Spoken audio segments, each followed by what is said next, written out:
the hubris of 0 degrees. This is not new. The hubris is the name for the sin committed by Greeks who wanted to become God. So this can be traced to the foundations of Western civilization. And the Colombian sociologist Santiago Castro Gomez, whose last name I wrote under Hubris of 0 degrees, took this concept as an analogy to explain how Western man, and I am using man deliberately for reasons, you know, and Liz is nodding. Yes. Because Western man, represented by Christian mentality inherited from the Middle Ages, in complicity with the European monarchies, first the Spanish and the Portuguese empires, they decided to propose a single vision of the world, a vision that had to be neutral, a vision that was detached from the point of observation. And well, you can read the PowerPoint.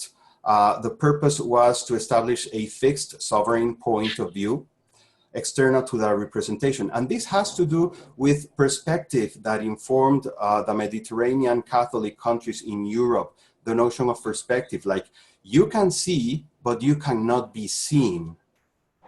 You know the geometric place where you are observing, but you don't know all the social, cultural, material coordinates of the observer. You don't know who is observing.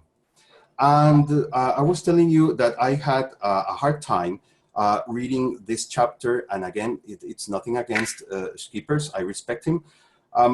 But the way he describes different world musics through a myriad of names is supposed to be so objective and so neutral that we cannot see all the sociocultural and material coordinates, at least in an obvious way, where he is talking from.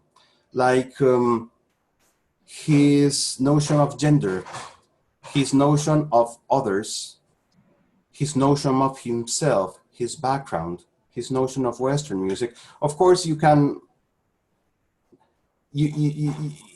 get some things when you try to read between lines, and when you have taken Liz's course, and when you have taken more lessons with Dr. Bradley.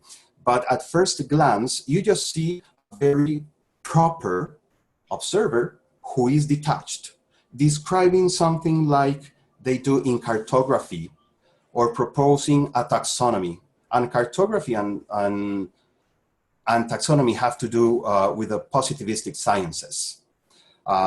They take pride in being neutral and detached, not contaminated by human imperfections or the world visions or desires. So this kind of thinking is supposed to be that thinking that was imposed over many knowledges that became to be marginal because they were inferiorized or subalternized by this idea that neutrality and detachment were the way to understand the world. But neutrality and detachment do not reveal to you who is watching and what biases or prejudices or agendas or desires or world visions are behind that.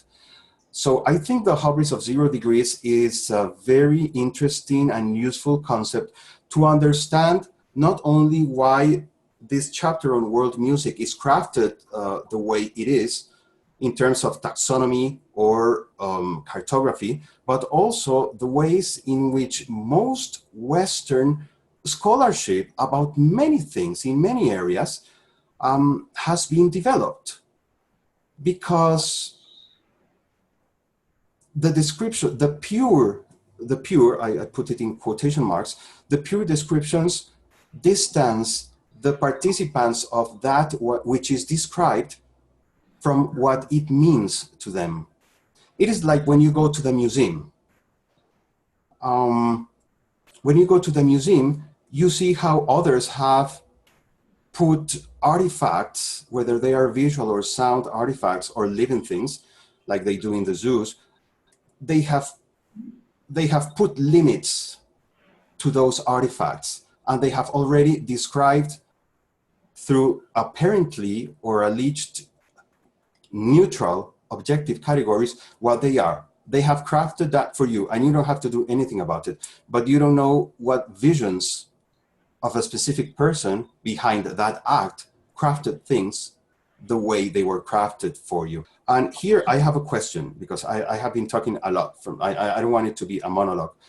I have a question for the entire class, and it doesn't have anything to do with the readings.